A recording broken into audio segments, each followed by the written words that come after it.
National institute of professional learning में आपका स्वागत है। डिसेबल करने के पश्चात यहाँ अप्लाई कर देता हूँ तो आप देखें यहाँ टास्क बार फिर से अवेलेबल हो गई है। इसी तरह से यदि मैं चाहता हूँ कि मेरे आइकॉन्स जो हैं वो स्मॉल दिखाई दे, छोटे दिखाई दे, तो यूज स्मॉल आइकॉन्स पे क्लिक करके जैसे ही अप्लाई करता हूँ आप देखेंगे कि मेरे पास डेस्कटॉप के आइकॉन और यहाँ पे टास्क बार पे जो पिन प्रोग्राम्स और आइकॉन्स हैं वो साइज में छोटे हो गए हैं। दोबारा क्लिक कर देता हूँ यहाँ पे, फिर से अप्लाई, देखें फिर से ये बड़े हो गए हैं। इसी तरह से आप यहाँ के नोटिफिकेशन एरिया को भी कस्टमाइज कर सकते हैं। आप चाहें तो यहाँ कस्टमाइज बटन पे क्लिक कर सकते हैं और यदि आप चाहें तो यहाँ पे ये एक छोटा सा बटन दिया हुआ है शो हिडन आइकॉन्स का, यदि मैं इस पे क्लिक करूं, यहाँ पे क्लिक करके मैं यहाँ कस्टमाइज ऑप्शन सेलेक्ट कर सकता हूँ। कस्टमाइज ऑप्शन से आप ये बता सकते हैं कि कौन से आइकॉन आपके पास यहाँ अवेलेबल रहे और कौन से ना रहे। इसके लिए आप जिन आइकॉन्स को चाहते हैं उनको आप शो आइकॉन नोटिफिकेशंस रखें और यदि आप नहीं चाहते उनको वहां पे तो हाइड आइकॉन एंड नोटिफिकेशन कर दें। यदि आप ओनली शो नोटिफिकेशंस करेंगे तो टाइम टू टाइम जब नोटिफिकेशंस अवेलेबल रहेंगी तभी आपको उनकी जानकारी दी जाएगी। इसी तरह से यदि मैं चाहता हूं कि सभी आइकॉन्स जो भी अवेलेबल हैं मेरे पास उन सबको चाहता हूं यहाँ पे दिखाना, तो उसके लिए मैं always show all icons and notification to the task bar इस पे क्लिक कर दूंगा तो मेरे पास सारे आइकॉन्स जितने भी यहाँ पे अवेलेबल हैं वो सारे यहाँ पे टास्क बार पे उपलब्ध हो जाएंगे। यहाँ से इसे मैं कैंसिल कर देता हूँ अभी। यदि आप यहाँ ध्यान से देखें तो हमारे पास यहाँ पे कुछ इंपॉर्टेंट ऑप्शंस अवेलेबल है, जैसे कि सबसे पहले है नोटिफिकेशन जिसमें के सॉल्व पीसी इश्यूज। यदि आप अपनी विंडो को टाइम टू टाइम अपडेट रखते हैं तो यहाँ पे आपको कुछ नोटिफिकेशंस सिक्योरिटी रिलेटेड और विंडो अपडेट सेटिंग्स रिलेटेड यहाँ अवेलेबल हो जाएंगी। यदि आप यहाँ ओपन एक्शन सेंटर करके क्लिक कर दें तो आप अपनी सेटिंग्स चेंज कर सकते हैं, जिसके द्वारा आप अपनी विंडोज को अपडेट कर सकते हैं और इसके अतिरिक्त आप अपनी मेंटेनेंस सेटिंग्स को भी यहाँ चेक कर सकते हैं। मैं इसे अभी यहाँ से क्लोज कर देता हूँ। इसके अतिरिक्त जैसे मेरे पास लैपटॉप है तो इस लैपटॉप के अंतर्गत चार्जिंग की जानकारी दी गई है जो ये बताता है कि मेरे लैपटॉप की जो बैटरी है वो 100% चार्ज है। डेस्कटॉप पे ये आइकॉन अवेलेबल नहीं रहता। इसी तरह से एक आइकॉन और अवेलेबल है जो मेरे पास वाईफाई का आइकॉन है, जो वायरलेस नेटवर्क है उसका आइकॉन है, जो ये जानकारी देता है कि मेरे पास कितने नेटवर्क आसपास अवेलेबल हैं और मैं किन से कनेक्टेड हूँ। इसके अतिरिक्त स्पीकर, यदि आप इस पे क्लिक करें तो आपके पास एक स्लाइडर अवेलेबल हो जाएगा जिसको ऊपर नीचे करके आप आवाज कम या ज्यादा कर सकते हैं। आप यहां से मिक्सर पे क्लिक करके मिक्सर सेटिंग्स खोल सकते हैं जिसमें स्पीकर्स, सिस्टम साउंड्स, अगर आपके कंप्यूटर या लैपटॉप का कोई पर्टिकुलर सॉफ्टवेयर है उनकी साउंड्स और साथ में जो सॉफ्टवेयर आपके पास इंस्टॉल्ड है उन सबकी सेटिंग्स यहाँ पे अवेलेबल हो जाती है। मैं यहाँ से इसे क्लोज कर देता हूँ। अंत में हमारे पास जो डेट टाइम का आइकॉन दिया गया है, यदि मैं उस पर माउस रखूं तो डेट टाइम की जानकारी मुझे दी जाती है।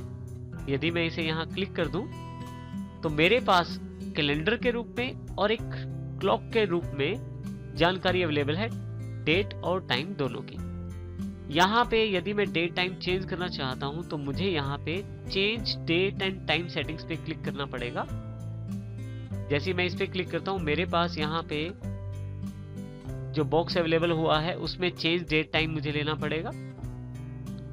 यहाँ पे जो भी मैं डेट टाइम चेंज करना चाहता हूँ, आप यदि डेट में चेंज करना चाहते हैं तो यहाँ से लेफ्ट साइड एक छोटा सा बटन है, यदि आप उस पर क्लिक करें तो आप पिछले महीने निकाल सकते हैं। इसी तरह से राइट साइड पे क्लिक करें तो अगले वाले महीने निकाल सकते हैं। नीचे की तरफ कैलेंडर के रूप में आपके पास डेट्स अवेलेबल हैं। यदि आप यहाँ पे क्लिक कर दें तो आप देखेंगे कि ईयर वाइज आपके पास इंफॉर्मेशन अवेलेबल हो जाएगी।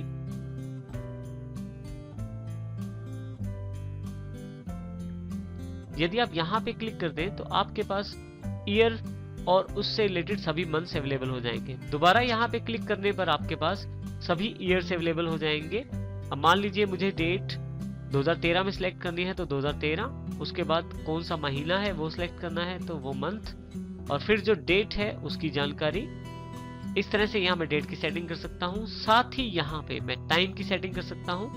पहला बॉक्स आवर्स को यानी कि घंटों की जानकारी देता है, दूसरे वाला बॉक्स जो है वो आपको जानकारी देता है मिनट्स की और तीसरे वाला सेकंड्स की। आप चाहें तो इन स्लाइडर से आप अपने सेकंड्स, मिनट्स और आवर्स को सेट कर सकते हैं। ऊपर की तरफ से यदि आप ऊपर की तरफ क्लिक करते हैं तो मिनट्स बढ़ रहे हैं, और नीचे की तरफ क्लिक करते हैं तो मिनट्स कम हो रहे हैं, जो आप यहाँ पे क्लॉक में भी देख सकते हैं। इसके अतिरिक्त आप AM और PM की सेटिंग कर सकते हैं यहाँ से।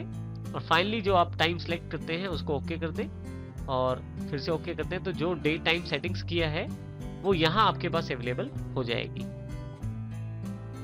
हमारे पास डेस्कटॉप में यदि आप ध्यान से देखें तो पीछे की तरफ एक बैकग्राउंड नजर आ रही है जिसमें विंडो का एक बेसिक सिंबल है। यदि मैं अपनी बैकग्राउंड चेंज करना चाहता हूं या रेजोल्यूशन चेंज करना चाहता हूं, उसके लिए भी मेरे पास काफी सारे ऑप्शंस अवेलेबल हैं। यदि मैं कहीं भी खाली पार्ट पे, डेस्कटॉप पर खाली पार्ट पे राइट क्लिक करता हूं तो मेरे पास एक मेन्यू अवेलेबल हो जाता है।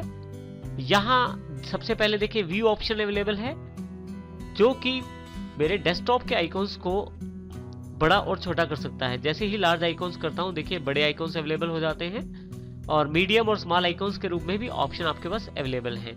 इसी तरह से यदि आप चाहते हैं कि जो आइकॉन है वो ऑटो अरेंज हो जाए, तो जैसे ही ऑटो अरेंज पे क्लिक करते हैं, जितने भी आइकॉन्स आपके पास अवेलेबल हैं सब ऑटोमेटिकली अरेंज हो गए हैं। इसी तरह से आप सॉर्ट कर सकते हैं सभी आइकॉन्स को, जैसे साइज के अकॉर्डिंग या नाम के अकॉर्डिंग। इसके अतिरिक्त रिफ्रेश कर सकते हैं स्क्रीन को। यहाँ यदि नीचे की तरफ आ जाएं तो आपके पास स्क्रीन रेजोल्यूशन प्रॉपर्टी अवेलेबल रहती है।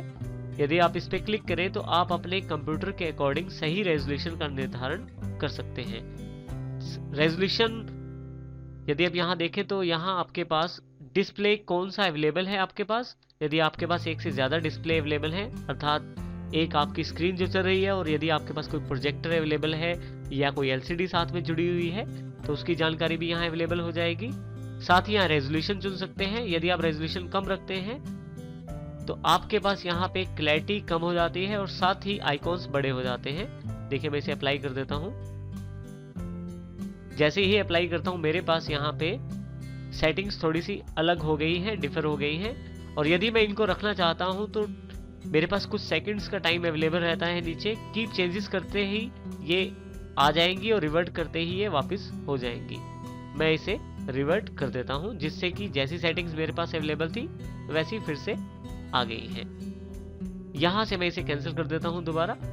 फिर से राइट क्लिक, गैजेट्स आपको अतिरिक्त इंफॉर्मेशन देते रहते हैं आपके डेस्कटॉप पर, जो आपके पास काफी सारे अवेलेबल हैं। जैसे कि आपके पास एंटीवायरस का गैजेट यहाँ अवेलेबल है, calendar, clock, CPU meter, picture puzzle, slide show. और यदि आप इंटरनेट से कनेक्टेड है तो वेदर इंफॉर्मेशन आपके एरिया की भी आपके पास डेस्कटॉप पर अवेलेबल रहती है। जिस भी गैजेट को आप लगाना चाहते हैं उसको आप राइट क्लिक करके ऐड कर सकते हैं, आपके पास गैजेट ऐड हो जाएगा। और गैजेट के साथ ही यहाँ पे क्लोज का बटन अवेलेबल रहेगा। यदि आप उस गैजेट को हटाना चाहते हैं डेस्कटॉप पे तो वहां क्लिक कर दीजिए, गैजेट हट जाएगा।